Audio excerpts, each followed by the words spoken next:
Welcome back. Based on a brand new report from Redfin, 1 in every 3 home buyers right now are paying all cash to buy houses right now. The highest share in nearly 1 decade here. It says just over 1/3 or 34.1% of US home purchases in September, based on the most recent data they have, were made in cash, up from 29.5% from a year earlier. The highest share in nearly a decade. So this is a 9-year high in the share of people buying houses with all cash. As you can see right here, a big increase compared to the previous month, and also the highest share we've had going back to the year of 2014. On top of that, the share right now at 34% is much higher compared to the pre-COVID levels here as well. So for example, the high in 2019 was around 27%. So a huge increase in the number of people who are paying cash to buy houses right now. Now here's our methodology in the report here. It says the data in this report covers 40 of the most populous metros nationwide, going through data from 2011. The national numbers in this report refers to these 40 biggest cities here.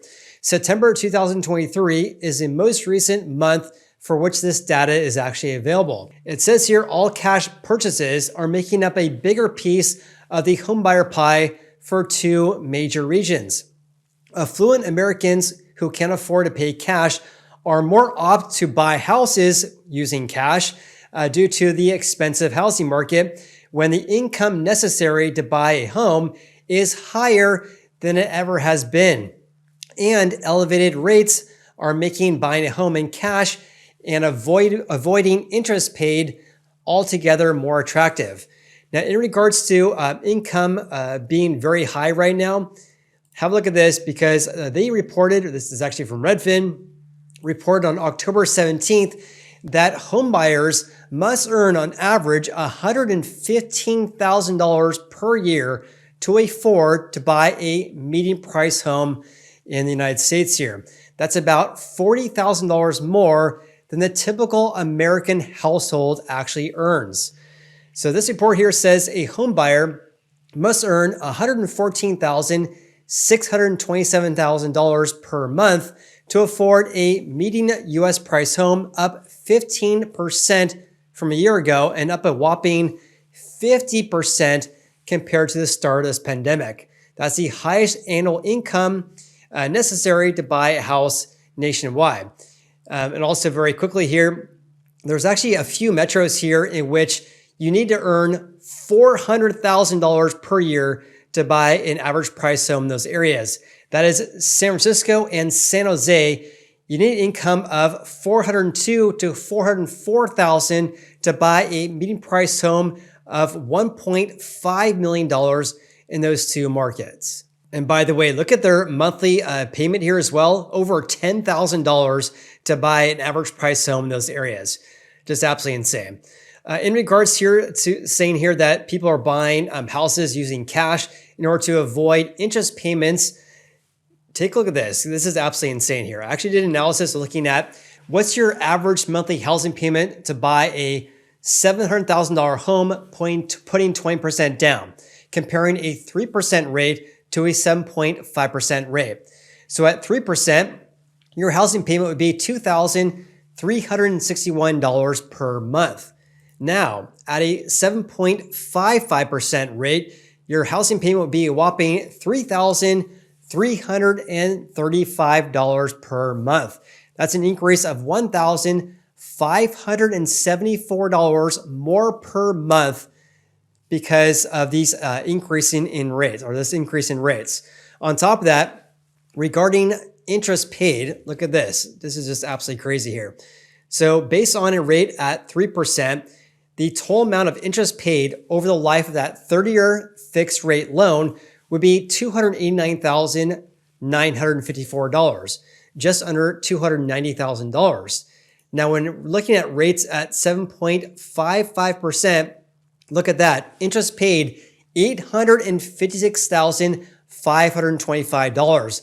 That's an increase of $567,000 more in interest paid over the life of that 30-year fixed rate loan. And that, my friends, is one of the main reasons why affluent Americans are choosing to buy houses with extremely large down payments or using all cash.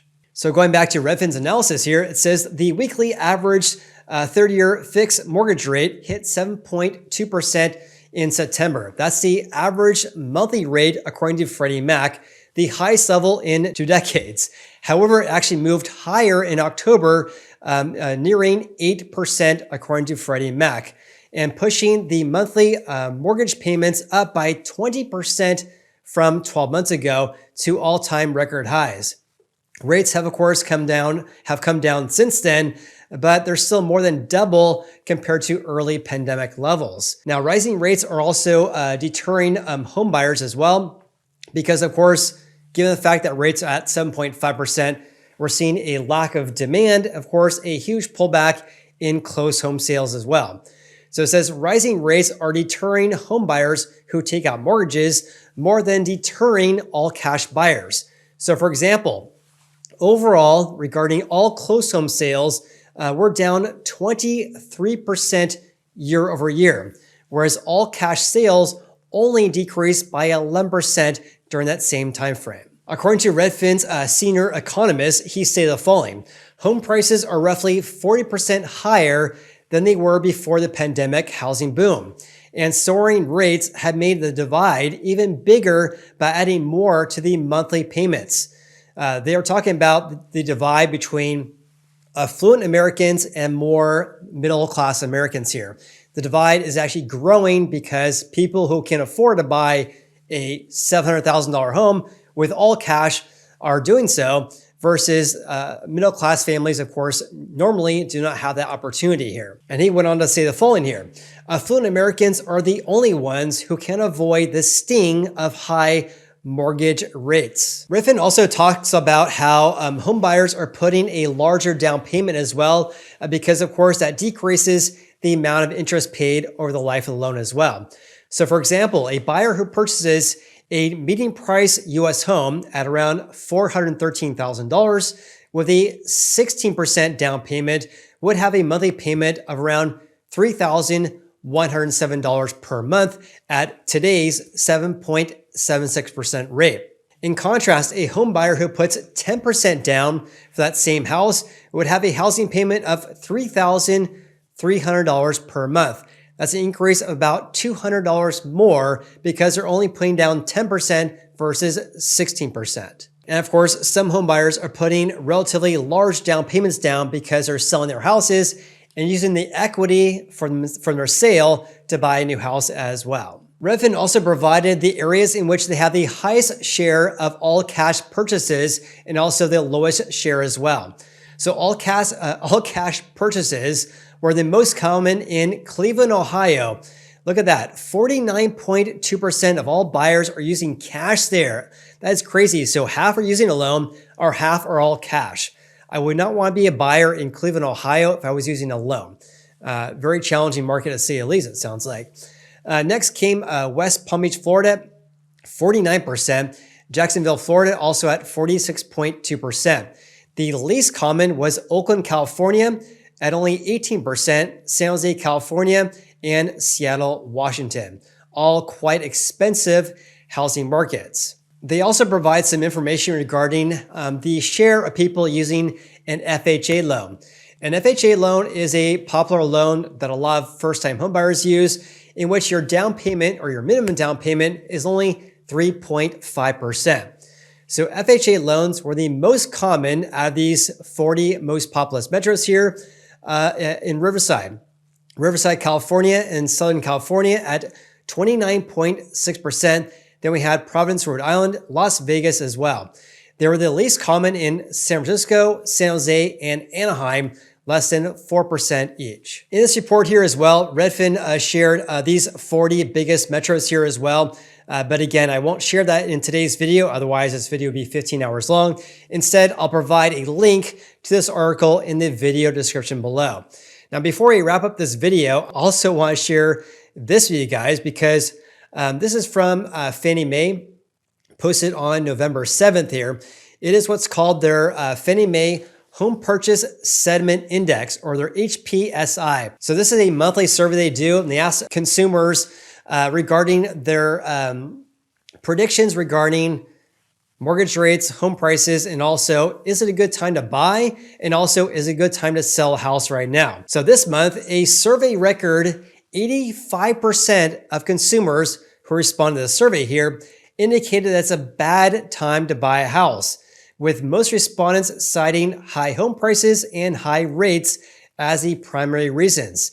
Now, one thing you guys should be aware of as well is that that's an all-time record high, but also the all-time record low was also set this month as well regarding, is it a good time to buy a house? Only 15% believe it's a good time to buy a house. That's an all-time record low for as far back as this survey goes, which goes back to the year of 2010. Also, according to Doug Duncan, who's Fannie Mae's chief economist, he stated the following: consumers express even greater pessimism towards the larger economy this month, in addition to their ongoing frustrations with the U.S. housing market. Please leave a comment below if you guys feel frustrated regarding the U.S. housing market. I, for one, am frustrated by it due to all these challenges that homebuyers are facing. I feel for you guys if you're looking to buy a house. Challenges to say the least. He said here, 78% of respondents told us the economy is on the wrong track, up from 71% last month. And they have overwhelmingly cited inflation as the primary reason why. Also, consumers are fed up with high prices for many goods and services as well. Like I mentioned earlier on here, they asked people, is it a good time to buy a house right now? Only 15% responded who said it's a good time to buy a house right now. That's down from 16% from the previous month. Meanwhile, the percentage who say it's a bad time to buy a house increased from 84% to 85%. Meanwhile, the percentage of people who said it's a good time to sell a house remained unchanged at 63%. The percentage who said it's a bad time to sell was unchanged at 37%. In regards to home price expectations, 40% believe that home prices will go up in the next 12 months, whereas 23% believe that prices will decrease, and 36% believe that home prices will remain the same over the next 12 months. They also ask about their expectations regarding mortgage rates as well. So 16% believe that rates will go down in the next 12 months, whereas 47% believe that rates will increase, and 36% believe that rates will remain the same over the next 12 months.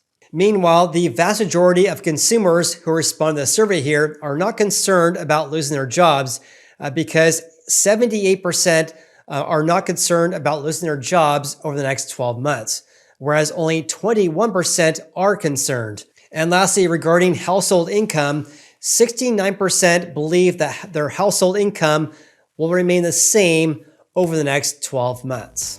With that said, please comment below with your biggest takeaways from today's video. Also, if you guys got any value out of this video whatsoever, then please hit the like button. I greatly appreciate that. Of course, I appreciate you. Hope you guys have an awesome day. I look forward to seeing you on the next video.